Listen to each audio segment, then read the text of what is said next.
This is Rob Tebbutt from Behind the Gloves. I'm delighted to be joined by Olympic bronze medalist turned light heavyweight sensation Josh Buatsi. How you doing, Josh? I'm blessed, man. I'm cool. We're in NANDO'S right now. For those who can't tell, I've just eaten, so I'm feeling refreshed, hydrated, everything. So just waiting until tomorrow night. Yeah, for people who are watching, we are in NANDO'S, but I did let Josh refuel and eat before he fights tomorrow. I didn't cost him while he was eating. No, exactly, because if not, I'd have been hella moody in the interview, but I'm blessed now, I'm cool. What did you eat? I had some chips, which I didn't finish, but I had some wings, peritema, and I had another little treat that I don't want to reveal, but it was nice. It was good food. It was good food, man. So you returned to the ring for the first time in 2018, tomorrow night on the undercard of British Beef, Lawrence Okolie versus Okolie Chamberlain. Yeah. Excited? Hell yeah. I mean, the anticipation for this fight, because of the main events, is just like out of the world. So even I'm looking forward to it myself. I'm a boxer myself, but I'm curious to see who's going to be able to execute the game plan. But the most important thing right now for me is to make sure I go out there and I do my job, and then think about other stuff. But now I'm looking forward to it. Is that difficult for you? Because you're somebody who knows both guys very well. Has it been a case of not letting you take your eye off the ball for your own fight for this? Oh no. Like it's been easy because ultimately I still have to get in the ring. So it's been easy. The only thing that's been tricky about it is that people are asking me who do you think is going to win. And I just have to sit on the fence because I know both guys very well. I'm good mates with both of them. They're both good in their own right, so it's just about what's going to happen when they come together. So I actually don't have the answer. Like, if that's the next question or if that's an upcoming question, I probably don't have the answer. Well, I'm not going to lie to you, Josh. I am probably going to ask you, but what I'm going to do first is I'm going to be sneaky and work our way into it. So we're going to try a little bit of sparring, as it were. That's all right. The first time I actually met you was in Miguel's gym. You were at Okolie Chamberlain's workout. You're also an ex-Olympic teammate of Lawrence Okolie. Without over-divulging, what does each person bring to the table on Saturday night? Okay, so Isaac, he's a clever fighter, and the thing is, he's quite quick at that weight as well. He's going to bring speed, it's going to be very, very clever. Probably will make himself very hard to hit. On the flip side, Lawrence, deceivingly awkward, very, very awkward. From the outside, it looks terrible what he's doing, but that's very, very wrong. When you get inside and you're in front of him, what he's doing is very awkward, very unpredictable.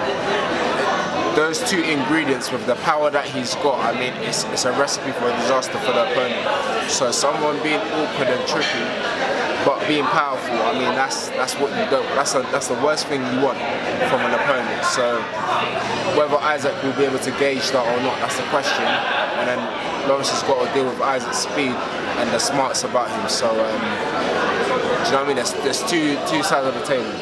Tell me a little bit about how you came to know each fighter, starting with Lawrence.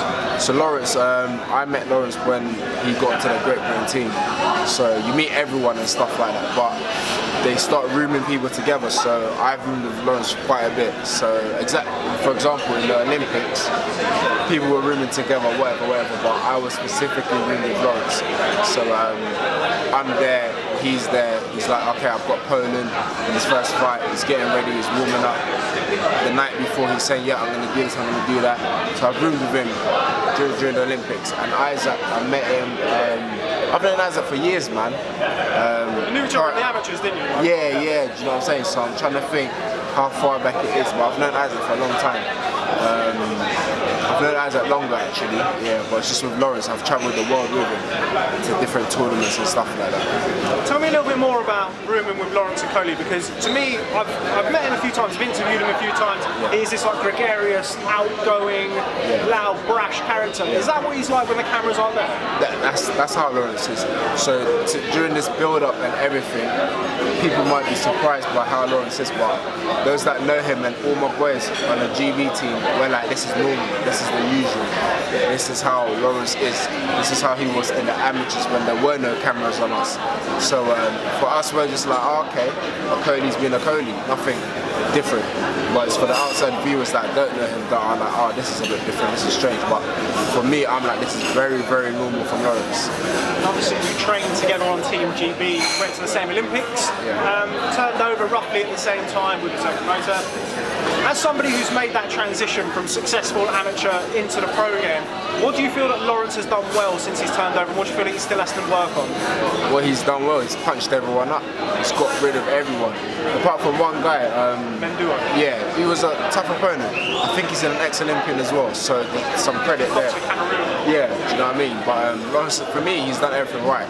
Like, people haven't heard the final bell, and if you're getting rid of people and the style that he's doing, you're doing it right. What he hasn't done, the only thing I'll say is he hasn't got the rounds under his belt, but he hasn't, there's no need to.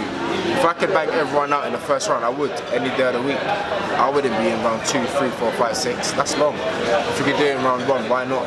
So that's the only thing I can say he hasn't done well. It's that old adage of, like, you don't get paid overtime. Exactly. But the longer a fighter is in there, the more dangerous it becomes. Exactly, man. So for me, I would say he's done things the right way, man. Isaac on the other side, he's done a bit more rounds, but with rounds comes experience. You can't buy experience. So that side of the coin, he's absolutely winning. He's got the experience. And I give credit to Isaac because his shoulder came out against Camacho. And I won't forget that because I was there, and I highly take my hat off to him how he overcame that, came back and fought through and won the fight. So they've both been through good and bad things. Now, you're yet to have that moment in your professional career where you have to face that adversity, partly because, similar to Lawrence, you've been steamrolling through most of your opposition, or certainly dominating most of the fights. Do you think that's going to play a big key for Isaac going into the fight, the fact that he's gone through that attritional dogfight? I would say that, yeah, it will be at the back of his mind. He'll be like, you know, I've been there. If anything happens, he can be like, yeah, I've been there and I've dealt with it before. But ultimately, in the amateurs, we've also had hard times. Like, if you Lawrence, so if you ask any top amateur boxer, you get in the ring sometimes with people that are world champions, European champions, or whatever, and you're thinking, hang on, I haven't won any of that, but here I am boxing the world champion, the Olympic champion. So we've also been in deep waters in a different format. So yeah, Lawrence has shown us never popped that before, but he's been in with pound for pound one of the best amateurs in the world for years. Savon, yeah, he's been in there with him twice. So people can take it away and say, oh, he hasn't been in any hard fight, but the amateurs, they're all professionals, so they just wear a vest. That's the thing. So don't be deceived by that, man. Can you tell me about Anthony Joshua? I mean, I know that you're both under AJ Boxing, so he's your manager, is that right? We're part of the same management team, yeah. Right, okay. How involved is he in the day-to-day with yourself and Lawrence? You would have to ask Lawrence for that, but from my part, I could say that, especially this camp, Josh has been on to me, like, every time. Buatsi, do you need this? Do you need that? I'm like, big man, I don't need anything. I'm training, I'm fit, everything's blessed. Nah, Josh, let me get you this, let me get you that. And I'm like, look, everything's cool, Josh. Nah, I'm gonna send this to your house, I'm gonna do this, I'm gonna do that. I go to my house and there's loads of things that have arrived, and my sister's like, oh, who's this for? And you know, Josh has sorted it out. So as much as people might think, oh, this might be like a public stunt, or this might be some kind of, I don't know, some cliche or some ironic thing, I could say from my personal point of view, Josh is helping me out. He's playing a big part. If I need anything that I personally can't get hold of, if I call him, I'll get it the same day, if not that week. So he's doing a good job. The team behind him is doing a good job as well. It seems to me like he's taking his co-promotion role quite seriously. It's sort of like, he's been around, he's been pushing the card and pushing the fight. A lot of the rumours have been that he maybe will be going into promotion, potentially promoting his own fights. Is that something you could, as somebody who knows him, is that something that you could see him potentially doing down the line? Even if you don't know Josh, you can see that happening, isn't it? That's the thing. So for me, I have to rate how he's killing the game, doing what he's doing, and now he's looking outside the game. He's still inside the game because he's still boxing, but he's now looking at promotion whilst fighting, and that's more gross, that's more income. So hats off to him, man. Now, back to yourself, because you've been very, very noble with your time, speaking about all of these other people. Yeah. What does 2018 bring for Josh Buatsi? And for me, I feel I just need to be more active, be out there more. I'm guessing more meaningful fights will come out, but gradually and always making a statement. I've got a live opponent, as they call it, tomorrow night, but it's all good. I've been in there with live opponents, and when you have to bite down and you have to fight, then we'll see what's happening. There's no point in me talking about myself. stuff and saying I'm going to do this, I'm going to do that. Nah, the fight's going to happen anyway, so we'll see what happens. Yeah. The domestic scene in the light heavyweight division is on fire, really, and particularly and worldwide. How long do you think it's going to be before we see you mixing with the likes of Jose Burton, Frank Leone, who's obviously the British champion, and then there's Ricky Summers has been mentioned as well? How long do you think it's going to be before you come to those fighters? I think as long as I'm progressing the way I should be, and my trainer's giving me the green lights, the manager, my promoter said, yeah, this is the right move, this is the right time, off you go, then I'm ready. Like Eddie said yesterday in the press, you've probably got about three fights left, Buatsi, and you're just going to get chucked in. So I'm just going to take my time, learn, and when those fights come, I'll be ready. Another name that's been mentioned, another London light heavyweight, Anthony Yarde. How well do you know Anthony Yarde? I know him in a sense that I'll see him, I'll say, cool, there's respect there, what's going on, what's happening, but it's not like, yeah, I'm going to call you later on and we're going to meet up and go out, it's not like that, but there's respect there. I know he's someone in my division, he knows I'm someone in his division, so that's about the level that it's at. But there's interest there, people want to see the fight, which is good, do you know what I mean? People wanted to see the interest of Isaac and Lawrence fight, hence why we're here now, the British beef. So who knows what could happen later down the line. But I'm concentrating on what I'm doing. I'm sure he's doing the same. If the public demands it and we're both in both positions to make it happen, then it'll happen.